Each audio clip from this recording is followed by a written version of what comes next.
médicos que atenderam Senna no momento do acidente, impressionados todos com a violência do impacto e dos efeitos desse impacto sobre o crânio de Senna, comprovando essa hipótese, depois confirmada pela autópsia, de morte cerebral instantânea. O Wilson Fittipaldi, Edgar, esteve ontem aqui e disse que acredita que os médicos que servem lá em Imola são gente séria e que, portanto, não se prestariam ao papel de fingir, de simular, evidentemente, uma reanimação do Senna para que a notícia não fosse dada no local. O que me parece que podem ser coisas diferentes.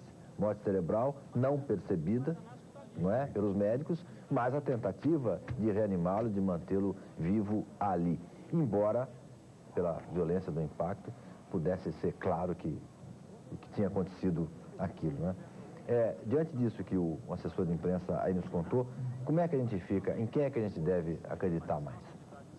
Rondino, eu posso acrescentar isso que o Charles falou, dizendo o seguinte: nessa pequena confusão, eu imagino o tumulto no momento do impacto, de uma coisa eu tenho convicção: o Dr. Piana eu conheci, principalmente quando, por ocasião do Piquet, nós ficamos muito em contato com ele. Eu estava lá naquela época, em 87, e passei a noite no hospital, ali em vigília, junto com os outros companheiros jornalistas, e nós mantivemos muito contato com o Dr. Piana.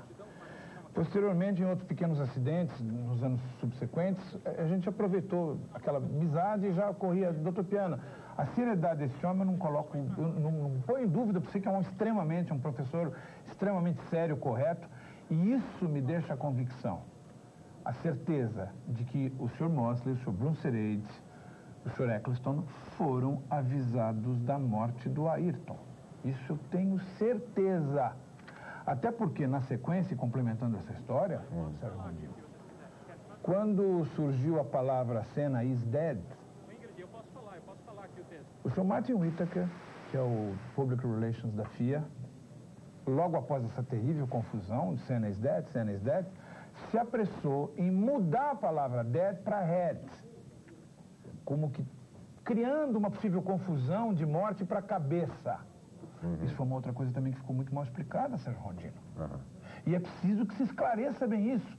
Agora, eu rezo na cartilha do Wilson, eu tenho certeza, porque os médicos, o próprio Sid Watkins, o próprio, meu Deus do céu, o próprio comportamento dos atendentes do Ayrton já deixava claro o estado dele. Aquela mancha de sangue enorme, estado desesperador, nenhuma movimentação. Logo ele, que mesmo no Canadá, mesmo em outras pancadas que ele deu no México, as duas que ele deu, imediatamente já levantava um braço, já talvez até podia ali se manter. Nós ficamos com aquela experiência, porque como ele sempre procurava se inteirar dos riscos que tem numa pancada dessa, às vezes até ficava quieto, mas nós teríamos um movimento de cabeça. E um detalhe, Rondino, que me mostra e que aumenta, e que se for mesmo comprovado, como vai ser, eu tenho certeza, só que isso nunca vai aparecer, eu duvido, eu tenho minhas dúvidas que vai aparecer realmente a verdade da quebra da suspensão traseira. Mas uma prova, a grande prova de que essa curva realmente, que o próprio Piquet já definiu como uma reta torta, e é verdade, foram as declarações do Christian. As declarações do Christian com relação à visão dele para o acidente mostram como é um lugar tranquilo. E justificando as declarações do Sr. Patrick Head, que diz que não, ele levantou o pé, mas pode até tirar o pé e brecar ali dentro, Jesus Cristo. O Christian conta que ele vem já dentro da curva. O que o carro do Christian pode vir a menos que o Williams ali? 3 km? 6 km? Tá bom, vamos imaginar então que o Christian viesse a 300 e o Ayrton nos 314. Tá bom, 300. Ótimo. O Christian vem a 300 por hora curvando, olha para os pedaços. Ele está dentro da curva. Isso eu quero que vocês percebam. Ele está dentro do que eles chamam de curva, dentro. Ele olha, ele vê a cabeça do Ayrton pendurada, ele imagina, vê os pedaços, tudo, ele ainda desvia, como você vê outros carros desviar. Meu Deus, como é que você faz essa trajetória aqui dentro de uma curva? Então, ele desvia e ele teve a impressão que se bateram dois. Bom, os dois estavam enroscados, se bateram, espirrou um para cada lado. Ele passa o carro e ainda vai no espelho. Do lado de cá e vem no espelho aqui, dentro da curva. Então, realmente, não se justifica essa história de alegar que o Ayrton levantou o pé. Ele pode brecar lá dentro que não aconteceu absolutamente nada. Então, Rondino, Eu acho que esses fatos agora vão mostrando, com as coisas vão ficando claras, e daí a nossa certeza de que, lamentavelmente, a prova não foi suspensa por outros interesses, onde mais uma vez foi desrespeitada a vida humana.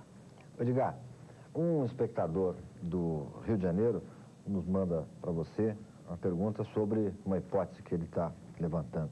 Ele quer saber se existe qualquer possibilidade do carro do Senna ter sofrido, veja só, algum tipo de sabotagem pelo fato de ele estar reclamando das novas regras da Fórmula 1. O que eu poderia responder para o nosso amigo e para os amigos da Rede Manchete é que essa possibilidade ela não existe. Isso não faria sentido, não tem porquê. O que o Ayrton reclamava, dá para a gente explicar para vocês pelo que a gente conseguiu captar desde o começo, desde a mudança, desde a entrada da nova regra. Então vamos deixar primeiro uma coisa clara. Célula de sobrevivência, né, onde está o piloto, cockpit, fantástico. O amigo telespectador viu a pancada a 300 por hora, o cockpit perfeito. E a comprovação disso? O Ayrton, daqui para baixo, como o Ratzenberger, perfeitos. E o Ratzenberger ainda, até pelas condições da equipe, né, uma equipe não tão preparada, a equipe Sintec, uma equipe nova, uma equipe sem tanta tecnologia, mas que estava na Fórmula 1. Não sei se deveria, mas há um detalhe que pode passar desapercebido, mas que pode justificar a presença da equipe Sintec, sem, por exemplo, diferente da Pacific. A Pacific é uma equipe nova, mas ela já fez carros da Fórmula 3000, ela já esteve na Fórmula 3000, ela já vem de categorias pequenas. A Sintec é uma união de algumas pessoas que juntaram essa equipe e, coincidentemente, o maior acionista dessa equipe é o Sr. Max Mosley, presidente da FIA. Então, mas no carro da Sintec você vê ainda um rombo do lado, onde você até vê o braço do piloto por baixo. Então, ali, no caso do cockpit do Williams, nem isso você vê, o cockpit está perfeito, a célula está perfeita. Então, fantástico. E eu me sinto bem, porque eu fui um dos maiores críticos do Sr. Balestre nos meus 17 anos de Fórmula 1, principalmente nos últimos 8, mas eu reconheço que a Fórmula 1 hoje tem essa segurança por força do Sr. Jean-Marie Balestre. Então, isso é um aspecto, é um ponto. Aí a Fórmula 1 está perfeita, é segura, todos os acidentes que aconteceram, a célula de sobrevivência é fantástica, né? O que o Ayrton reclamava e que alguns acontecimentos nos passam, Rondino, a instabilidade, talvez a incoerência desse regulamento, é que é o seguinte: os componentes que foram mexidos, eles reduziram pneus, reduziram asa traseira, reduziram asa dianteira, mas eles não mexeram na potência, eles não mexeram no motor. Então o que acontece, Rondino? Quando você faz isso, à medida em que você vai tirando, a parte eletrônica era mais de ajuda ao piloto para tornar o carro mais fácil para ser guiado. O que o Ayrton reclamava é que esta volta à suspensão, a suspensão convencional da mola, né, helicoidal e do amortecedor, foi pior para a Williams porque ela há 4, 5 anos já dominava a tecnologia, principalmente nos últimos dois anos. Porque quando ela partiu para a suspensão ativa, ela partiu de uma vez, ela simplesmente esqueceu a convencional e partiu. Para as equipes pequenas, para a própria Benetton, não foi isso. Eles tiveram dificuldades, então eles vinham trabalhando, evoluindo a suspensão convencional. No caso da Williams, eles teve que dar um passo atrás.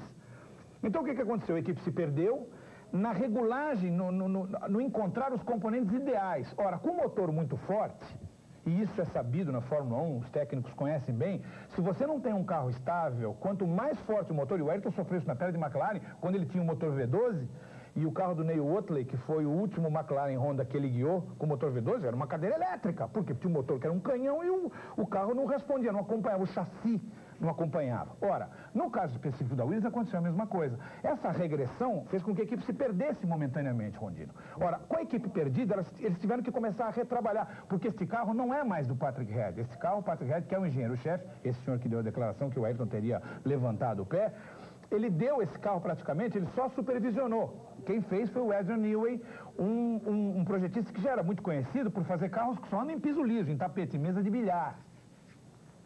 O Maurício Gugelmin com a palavra. o Maurício Gugelmin com a palavra que guiou carros do Adrian Newey e aqueles famosos Leighton House lá, com o bico lá de tatu, que não só andava em piso liso. Então o que aconteceu? A instabilidade vem daí. E o Ayrton me contava, quando ele vinha, depois de andar pela primeira vez com o F16, ele só tinha andado com o 15, que era o carro perfeito. Pois não, Rondinho? Eu estava querendo, as suas colocações estavam colocando uma dúvida que é de muita gente. Uhum. Eu não sei se o carro do Senna tinha câmera nesta... Tinha. Nesta... E até agora eu estou querendo ver as imagens. Pois a dúvida é saber se a existência dessa câmera e as imagens podem ajudar ou não a tirar essas dúvidas a respeito da causa do acidente. Olha, Rondino, eu gostaria de te parabenizar porque isso é uma coisa que até agora me inferniza a vida. Porque ninguém... Cadê as imagens da câmera do carro do... Foram mostradas as imagens da câmera do carro do Schumacher, foram mostradas as imagens da câmera do carro do Rio. Cadê as imagens da câmera? A Foca tem.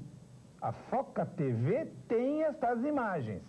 E é claro, eu imagino, lógico, o momento do impacto, você vê que ele não tem brita nenhuma, é uma outra pista paralela e bate na parede, no concreto. Então, essas imagens poderiam elucidar muitas coisas. Eu acredito até que a justiça italiana já tenha feito a requisição dessas. Eu não passo pela cabeça outra coisa. Mas eu acho que a grande resposta, o que vai ajudar muito na resposta final, com certeza será a liberação das imagens das câmeras do carro dele, a menos que estivesse desligado, o que eu não acredito, porque todas, se você tem 6 câmeras, tanto nos carros que vão à frente, como até possivelmente um que vá mais atrás, estão todas operando, estão todas ligadas e a Foca TV vai injetando, fica à disposição do diretor de TV que está cortando, da TV local que está gerando, as imagens que ela manda. De repente ela seleciona uma, manda, o diretor olha lá em cima no caminhão e seleciona, põe no ar uma determinada imagem ou outra. Agora, essas imagens existem e eu acho que elas vão elucidar muitas coisas, o que todos nós já temos no íntimo, a certeza do que aconteceu. Ou seja,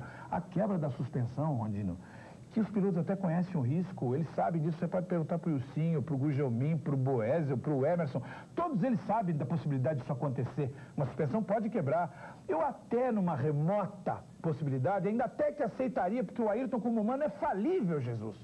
É falível, ele até poderia ter cometido um erro, eu até aceitaria, meu Deus.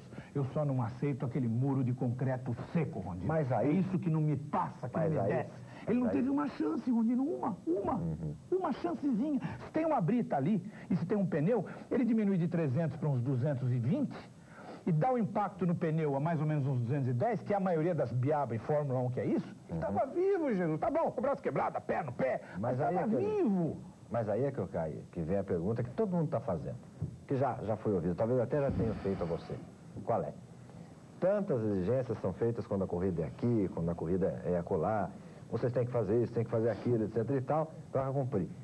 Como é que não se faz uma exigência dessas num país como a Itália? O que acontece? Qual é a diferença? Eu não sei, com a palavra o senhor Roland Brusseretti.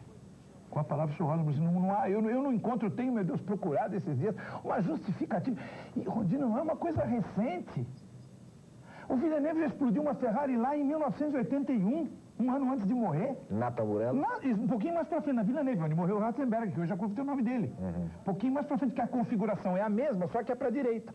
Você faz a Tamburello suave à esquerda, anda um pedaço em linha reta, onde voou o spoiler dianteiro do carro do Ratzenberger, e aí você vai virando suave a Villeneuve, e aí você entra na zona de freada para virar tosa à esquerda, que aí já é mais 90 graus, aí é uma freada forte. Então você acaba a Villeneuve, freia violento, né, puxa ali segundo e vira tosa. Então, o Patrese já destruiu uma Williams lá, o Villeneuve já quebrou um carro lá, uma curva antes o Piquet já bateu lá, já quebrou o carro em 2, ficou 6 meses sem dormir, o Berger bateu na Tamburello, pegou fogo, destruiu uma Ferrari, meu Deus, as categorias menores, quantos carros já se acidentaram lá? Então não entra na minha cabeça, Rondino. Como é que até agora não foi exigido uma pequena... A Brita eu até acho que não, porque eles são contra a Brita, eles foram categóricos aqui. Não, nós estamos acabando com Brita, porque a Brita demora muito para tirar... Isso é uma coisa absurda, que demora daí 3 minutos, 4 minutos, mete uma bandeira amarela, faz esses encrencas andar alinhado e tira o carro, se for o caso. E não é assim, se você laçar o carro, você vai, passa uma tira no carro, tem um tratorzinho, um jipe fora, puxa o carro, não precisa nem dar amarela, dependendo do lugar, não precisa nem dar amarela. E o que aconteceu? Não puseram, eles são contra a Brita. Ora, se a Brita existisse ali, esse carro baixaria para uns 210? Vou lhe perguntar outra coisa, de leigo, hein? Não, tá bom, por não tinha favor. brita. E por que não proteção de pneu? Nem isso? Aí Porque fica aí mais difícil. já beira a incompetência, né? Aí já beira mesmo Aí tudo. é que vem pergunta de espectador que está querendo saber o seguinte. A legislação italiana tem alguma coisa que permita que se estabeleçam punições para esse tipo de coisa, para essa imprevidência ou essa irresponsabilidade, esse quase assassinato? Você tem conhecimento disso, não? Olha, eu acredito que sim, mas nesse caso eles são onipotentes. Nesse caso eles são inacessíveis. Eu sei porque eu vivi isso na pele, meu Deus. Nós pedimos, eu tenho um documento aqui na minha mala. Nós pedimos para eles aumentarem a brita. E não foi nem um pedido meu, eu dei a cara para bater. E eles não atenderam. Um pedido de um tricampeão do mundo. E eu tive que levar na cara. Eu tive que levar na cara.